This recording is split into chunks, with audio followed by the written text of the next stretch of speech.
Om Shanti and greetings of peace to everyone. The subject of God is always a very intriguing subject. Some say that He is everywhere. Some say that He is nowhere. Some say that He is in my heart. And some say, well, I think of Him once a week. For me, when I started my spiritual journey, it was actually on the heels of my mother beginning meditation.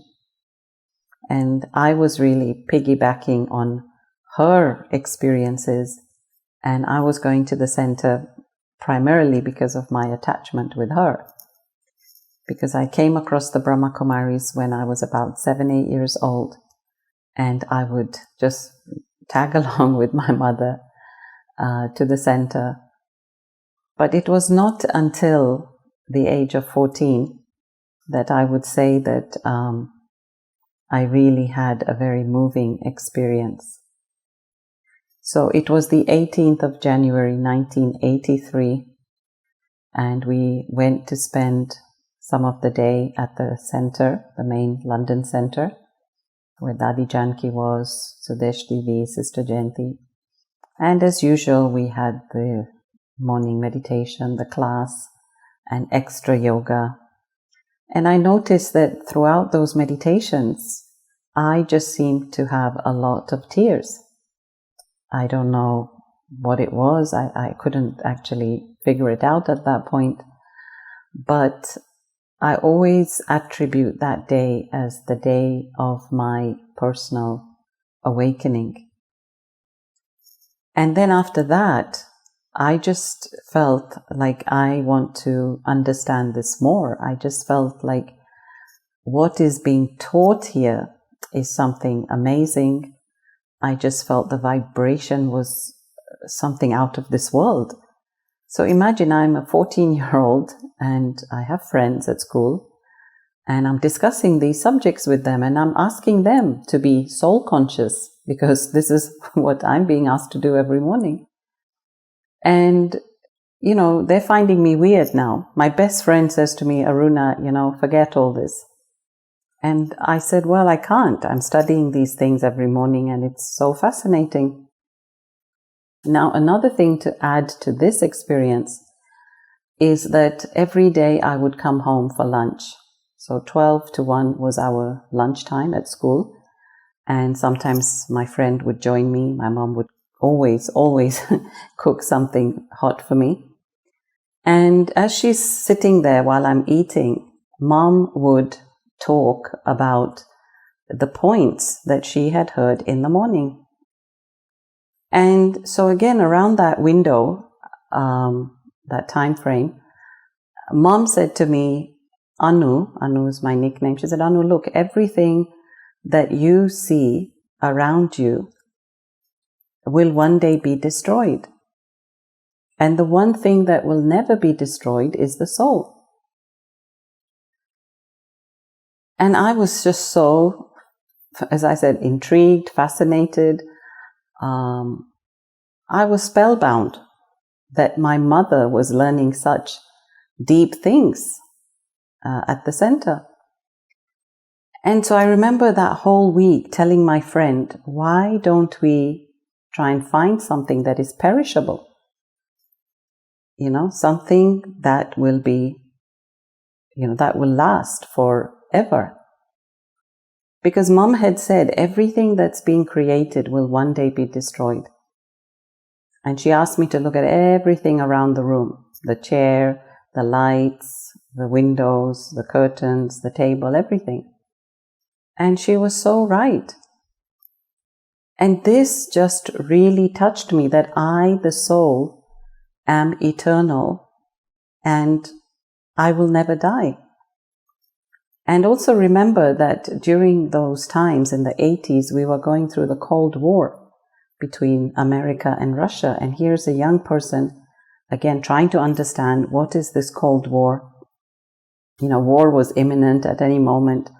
And so we were just having to kind of, keep up with the news. But I couldn't understand any of it, so I was scared. And then when I had this revelation of knowledge that I will never die, I just felt so relieved that I will never die. And so after that, I just felt, Mom, I want to understand, I want to learn the things that you are learning. And again, Mom very softly, gently, kindly said that these are the teachings of God. And so I started going to the meditation center in the morning. And actually I went on my own. Somebody would pick me up and I went because Mom and Dad was working, and Mom and Dad only went 3 times a week. But I started to go every day and I just loved it. And I realized that God, or as we say, Shiv Baba, He is the only one who can heal our hearts. He's the only one who can take away any fear, any worry, any concern. There's no human being who can take away the sorrow in the soul, right? We always say there's the pain of the body, but who will take away the sorrow of the soul? And it's only God. Now, how does God do that? Because again, this is another question that often arises, that, well, God should take away everybody's sorrow. But it's not like that. God will help you. God gives us the knowledge. We have to turn that knowledge into our own wisdom. And then that power is what takes away our sorrow of the soul. Because if God took away the sorrow of one soul, He has to take away the sorrow of every soul. And God is very just, God is very just. He has to be fair with each and every one of us. So it's not like He'll do somebody a special favor. But yes, I believe that if we do make a certain amount of effort, or in Hindi as we say, purusharat, then yes, we feel like we are getting some bonus, some extra power, extra love, extra confidence in the soul. So that is there. I believe that God does reward us in that sense. Now, for a new person entering this path, well, I would say just give it a try. This is really my advice to new people, that for 3 months, 4 months, 6 months, just give this way of life a try. Really try to, build that connection with God and try and make it a personal one. Try to bring God into your life at every moment. And yes, if after that it doesn't work, you can tell yourself, well, I tried it and it doesn't work. But I can guarantee you that it will work. Because again, when I have given the meditation course, I ask people to just reach out to God and say, God, if you are there, let me know. Send me a signal.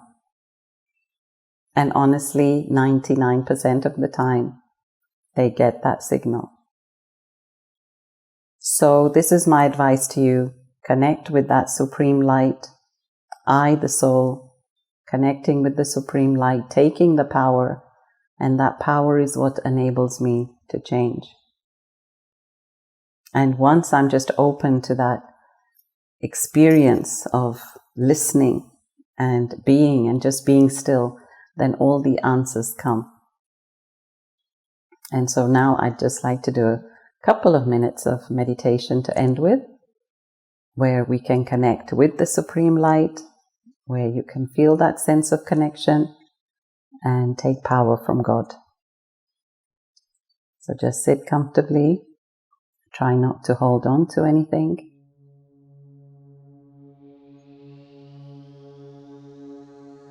And just take a deep breath.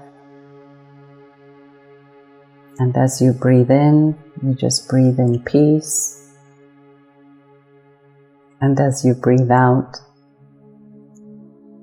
you breathe out all the stress and tension.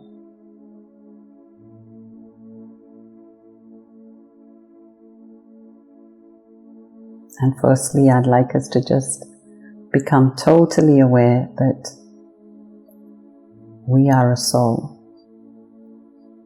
I am a soul, you are a soul, and it's the soul that is sitting in the body that's making the body function.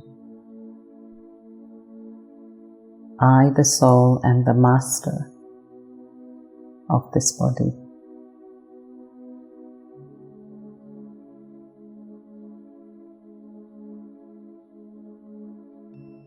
Just try and feel that for a few moments.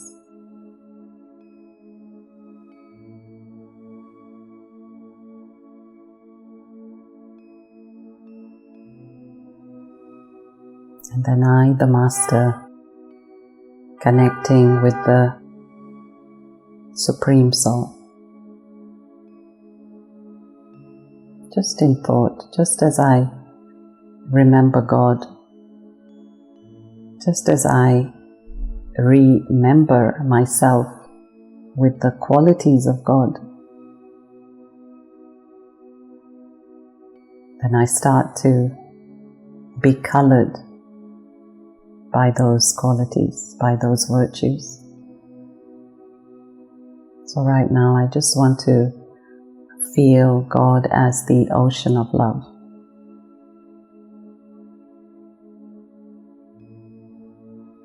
And just feel how God loves you so dearly.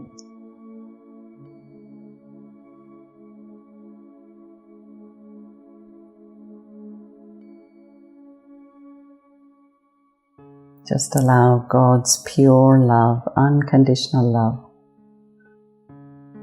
to take away all the hurt of all the other loves.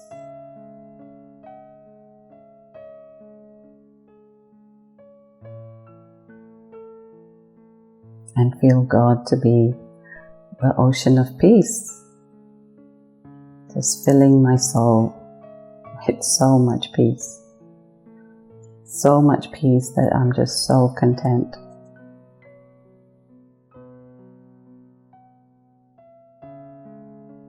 God is there to make me carefree.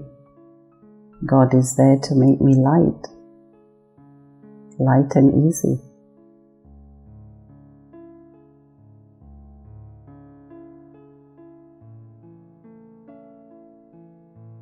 And that's how I have peace of mind.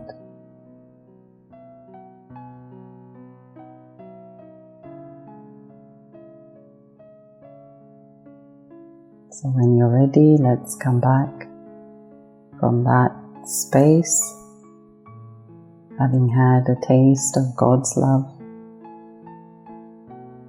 having had a taste of God's light, and I come back to this moment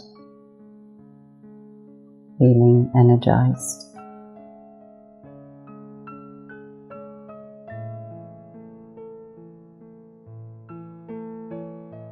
Om Shanti.